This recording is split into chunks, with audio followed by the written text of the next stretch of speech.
Jeigu netikėtai gautum 230 000 pinigų, ką su jais veiktų? Ir koks geradaris man tiek duotų? Geradaris biudžetas. O, nu tai čia kitas reikalas, iš karto nusipirkčiau naują mobiliaką, išmanų laikrodį, kad matyčiau valandas ir dar ledų. Partijos tūkstančiai asmeninėms Puteikių išlaidoms. Sukčiauja, net naudojasi tais eiliniais partijos nariais. Klausykit, tai yra juokinga.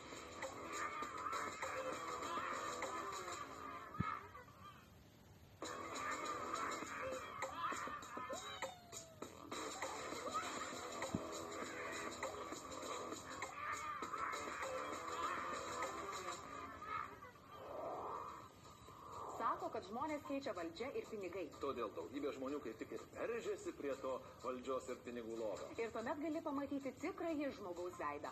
Tokie tikrojo aš tyrinėjimai, tiesą pasakius, labai brangiai kainuoja.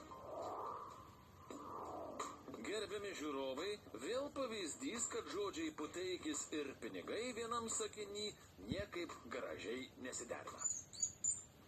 Buvę Naglio bendrapartiečiai Centro partijoje, Alvydas Šimkus ir Laura Radzevičiūtė turi įrodymų, kad Puteikis partijos pinigus taško kaip savus.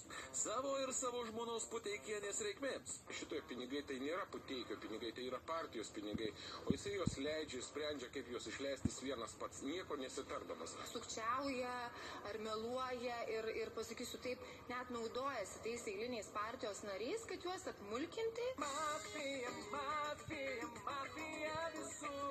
Kadangi Centro partija laimėjo kelis mandatus savivaldybių rinkimuose, partija gavo dotaciją 230 000 eurų.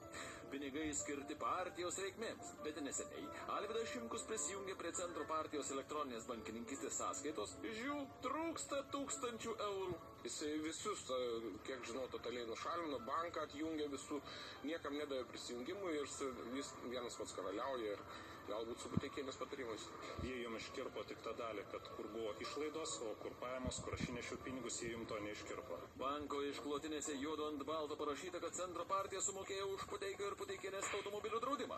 129 eurai už Puteikio dačią ir 270 eurų už Puteikienės dačios kasko draudimą. Ponas Puteikis savo žmoną priėmė į partiją savavališkai, pažeisdamas įstatus, na ir šiuo atveju turbūt būtent tam, kad pateisinti jų šeimos asmeninės išlaidas. Toliau. Kaune vyko Centro partijos suvažiavimas. Laura į suvažiavimą važiavo už savus, Alvydas į suvažiavimą važiavo už savus, Puteikienė važiavo užsakytų autobusu.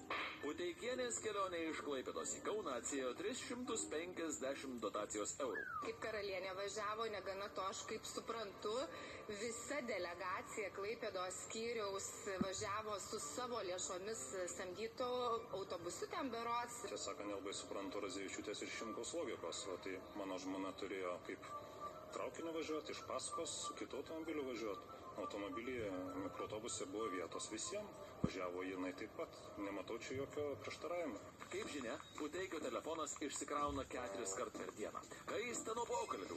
Už tuos pokalbius taip pat moka partija. Puteikis pračiulbėjo 283 eurus.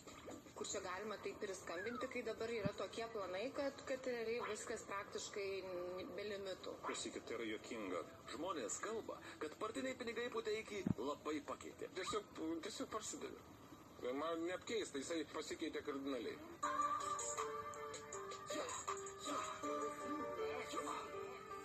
Я курю, и мне я бухаю, и мне жру таблетки, и мне 20 тысяч на кроссовки, трачу деньги на и трачу их без остановки. Я курю, и мне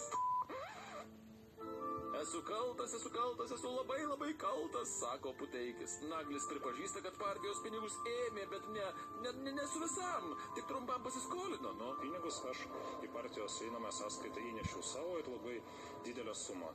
Partinius pinigus ir gaunamų dotacijų panaudojimą prižiūri Vyriausioji rinkimų komisija. Jei bus nustatyta, kad Puteikis tenkino asmeninius savo ir žmonos poreikius, Naglio laukia sankcijos. Reiks grąžinti. Jeigu Vyriausioji rinkimų komisija nustatytų, kad būtų piknaudžiavimo atveju, vaizdžiai tariant, užsuktų tą finansinį kranelį gali net 2 metams. Gali turėti arba daug pinigų, arba daug draugų. Abi dedamosios tarpusavyje niekaip nesueina. Klausiam, Naglį, iš ko gyventi? Išlaidė iš greitųjų kreditų. Dabar vėl visi šoksime Elniuko šokį. Tu šok, o aš paklausysiu, ką papasakos pats Vaidotas. Netrukus laidoje nuo iki. Ate.